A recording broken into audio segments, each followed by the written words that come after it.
قل اعوذ برب الفلق، تو فلق کا مطلب ہے صبح، ٹھیک ہے، کیونکہ فلق صبح کا پھاڑنے والا ہے، الگ کرنے والا ہے، اور اسی طرح ہر چیز کو پیدا کرنے والا ہے۔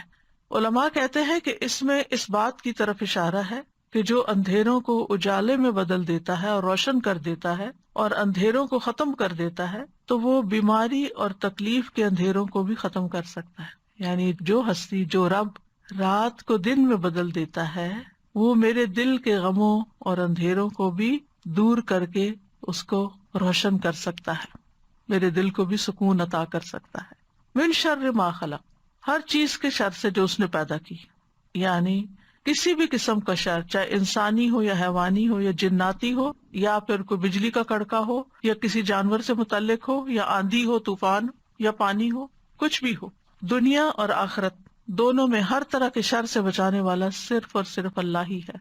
اب یہاں من شر ما خلق، اور اس کا مطلب کیا ہے کہ ہر وہ چیز جو اللہ نے پیدا کی، اس کا یہ مطلب نہیں کہ ہر چیز کے اندر شر ہے، بلکہ جن چیزوں کے اندر شر ہے ان سے پناہ مانگے۔ جیسے اب فرشتے ہیں تو ان میں تو کوئی شر نہیں، ٹھیک ہے نا، اسی طرح انبیاء ہیں، ان میں بھی شر نہیں، جنت ہے اس میں بھی شر نہیں۔ لیکن عام روزمرہ زندگی میں جو چیزیں ہمیں نظر آتی ہیں، بعض اوقات اچھی بھی نظر آتی ہیں، لیکن ان کے اندر بھی ہمارے لیے بعض اوقات تکلیفیں ہوتی ہیں۔ وَمِن شَرِّ غَاسِقٍ إِذَا وَقَبَ، اور رات کی تاریکی یا اندھیرے کے شر سے جب وہ چھا جاتا ہے، کیونکہ اندھیرے میں کچھ نظر نہیں آتا، تو بہت سی تکلیف دینے والی چیزیں جو ہے وہ اس وقت ظاہر ہو جاتی ہیں اور انسان کی طرف آتی ہے تو انسان ان سے بچ نہیں سکتا۔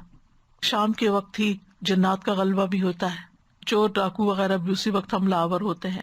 امام ابن قیم کہتے ہیں کہ رات اندھیرے کا مقام ہے، اور اس اندھیرے میں انسانوں اور جنات کے شیاطین اتنا غلبہ پاتے ہیں جتنا وہ دن کو نہیں پا سکتے، کیونکہ دن نور ہے اور شیطان کا زور اندھیروں میں ہے، اور وہ اندھیرے والی جگہوں میں چلتا ہے، اور ان لوگوں پر اس کا زور چلتا ہے جن کے دلوں میں اندھیرا ہے اور وہ تاریکی والے ہیں، یعنی شیطان انہی کو کنٹرول کر پاتا ہے۔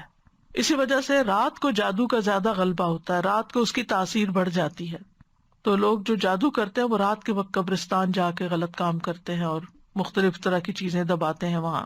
اب یہاں پر بات اندھیرے کی ہو رہی ہے اور پناہ مانگی جا رہی ہے رب الفلق سے، تو مطلب یہ ہے کہ روشنی جب ہوگی اللہ کے کلام سے، تو پھر شر یا باطل کا جتنا بھی کلام ہے، اس کا جو اندھیرا اور شر ہے وہ دور ہو جائے گا، اور ہر فسادی جو ہے وہ چلا جائے گا۔ جیسے جو ہی صبح ہوتی ہے تو جو بھی ایسی چیزیں ہوتی ہیں وہ ساری کچھ سرنگوں میں گھس جاتی ہیں، کوئی پہاڑوں کی کھو میں گھس جاتی ہیں، کوئی کہیں اور غائب ہو جاتی ہیں، یعنی انسانوں کے سامنے نہیں رہتی۔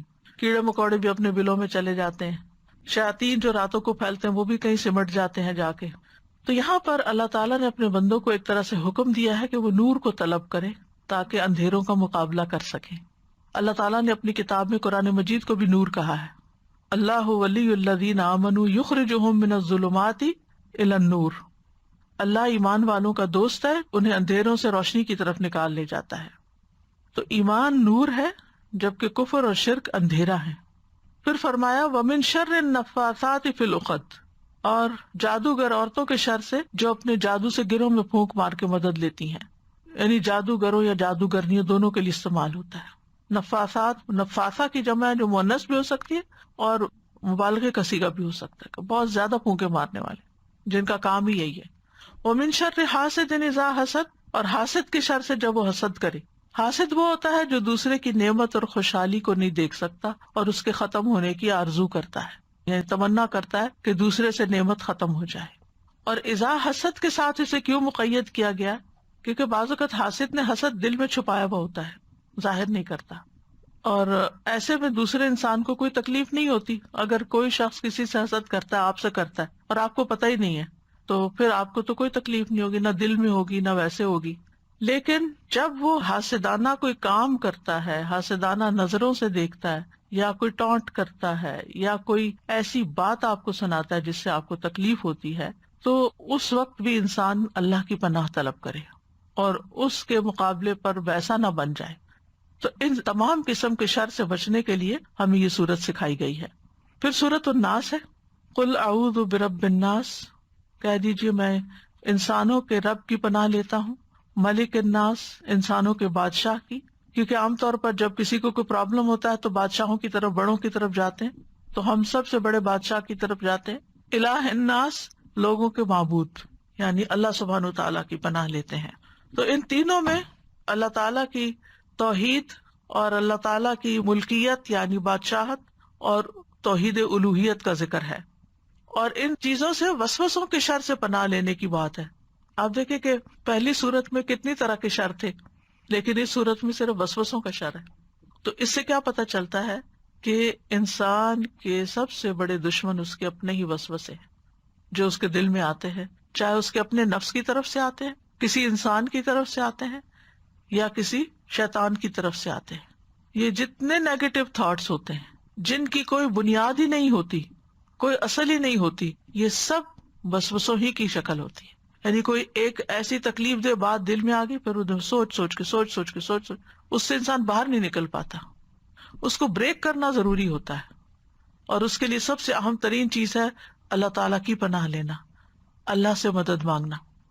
اور پھر شیطان کا وسوسہ کیا ہے کہ وہ لوگوں کے دل میں برا خیال ڈالتا ہے، اور بعض اوقات وہ شر یہ ہوتا ہے کہ انسان کو برائی کو خوبصورت بنا کے پیش کرتا ہے اور انسان اس کے جال میں آ جاتا ہے. یعنی چیز خراب ہے، غلط ہے، لیکن وہ اس کو اتنا خوبصورت بنا کے پیش کرے گا کہ انسان بھول ہی جاتا ہے کہ مجھے اس کام سے روکا گیا، مجھے یہ کرنا نہیں چاہیے. لیکن وہ اس کو اتنا اٹریکٹیو بنا دیتا ہے کہ انسان اس کے پیچھے چل پڑتا ہے، اور بعض اوقات اپنا مال، اپنا وقت، اپنی بہت ساری چیزیں اس کے پیچھے لگا کے ضائع کر دیتا ہے. تو یاد رکھیے کہ جو وسوسہ ڈالتا ہے اس کا طریقہ یہ ہے کہ وہ آتا ہے، خیال ڈال کے چلا جاتا ہے، پھر دیکھتا ہے کہ یہ ذرا بھولنے لگا، پھر دوبارہ آ جاتا ہے. پھر تو اسی لیے فرمایا کہ وسواس الخناس، جو پلٹ پلٹ کے آتا ہے، یعنی انسان کو چھوڑتا ہے ہی نہیں. انسان اور شیطان کی یہ جنگ جو ہے یہ مرتے دم تک ہے. جب انسان کی موت آتی ہے تو اس وقت بھی وہ آ کے دل میں برے خیال ڈالتا ہے کہ تم کیسے کہتے ہو رب رحمان ہے جب تم کو اتنی تکلیف میں ہو، ایسی بیماری میں ہو. اور انسان کو پاگل کر دیتا ہے برے خیالات ڈال ڈال کے اس کے، کیونکہ جب اسپرٹس لو ہوتی ہے نا، جب انسان فزیکلی ویک ہوتا ہے تو وسوسوں کی بھرمار بھی اور آ جاتی ہے. جب انسان ہیلدی ہوتا ہے، جب انسان کی کمپنی اچھی ہوتی ہے، جب انسان کا قرآن کے ساتھ تعلق ہوتا ہے، تو یہ سارا اس کے لیے قلعہ بن جاتا ہے. کل جیسے میں نے ذکر کے فائدے بتائے تھے کہ وہ ہمارے لیے قلعے کی طرح کام کرتے ہیں. جب ہم اس قلعے میں ہوتے ہیں، فورٹ میں ہوتے ہیں، تو شیطان اس کے اندر نہیں آ پاتا، اسے بہت مشکل پڑتی ہے. لیکن جب ہم ان اذکار کو نہیں کرتے، یہ صورتیں نہیں پڑھتے، تو پھر کیا ہوتا ہے؟ شیطان کو خوب موقع مل جاتا ہے حملہ آور ہونے کا. اس صورت سے ایک بات اور پتہ چلتی ہے کہ شیاطین جنوں میں سے بھی ہوتے ہیں اور انسانوں میں سے بھی ہوتے ہیں. یعنی بعض اوقات وہ آپ ہی کے دوستوں کے روپ میں ہوتے ہیں، انسانوں کی شکل میں ہوتے ہیں، آپ کے قریبی عزیز پیاروں کی شکل میں ہوتے ہیں، جو آپ کے دل میں ایسی باتیں ڈالتے رہتے ہیں یا آپ کے کانوں میں ایسی باتیں ڈالتے رہتے ہیں. تو من الجنۃ والناس. تو ان دو صورتوں کے ساتھ پناہ طلب کرتے رہنا چاہیے. ابن قیم رحمہ اللہ کہتے ہیں کہ بندے کو ان دو صورتوں کے ساتھ تعوذ اور پناہ طلب کرنے کی ضرورت سانس لینے، کھانے پینے اور لباس پہننے سے بھی زیادہ ہے. یہ تین کام ہیں جو ہم روز کرتے ہیں نا. ہر وقت ہم سانس لیتے ہیں، ہر وقت ہمیں لباس چاہیے ہوتا ہے، اور پھر کھانے پینے کے بغیر بھی گزارا نہیں. تو وہ کہتے ہیں کہ اس سے بھی زیادہ انسان کو ضرورت ہے کہ وہ ان صورتوں کو پڑھے تاکہ وہ شر سے بچا رہے. سورۃ الفلق جو ہے یہ بیرونی تکلیف دہ چیزوں جو ظاہر میں نظر آتی ہیں ان سے بچنے کے لیے ہے، اور الناس اندرونی شر اور تکلیفوں سے بچنے کے لیے ہے.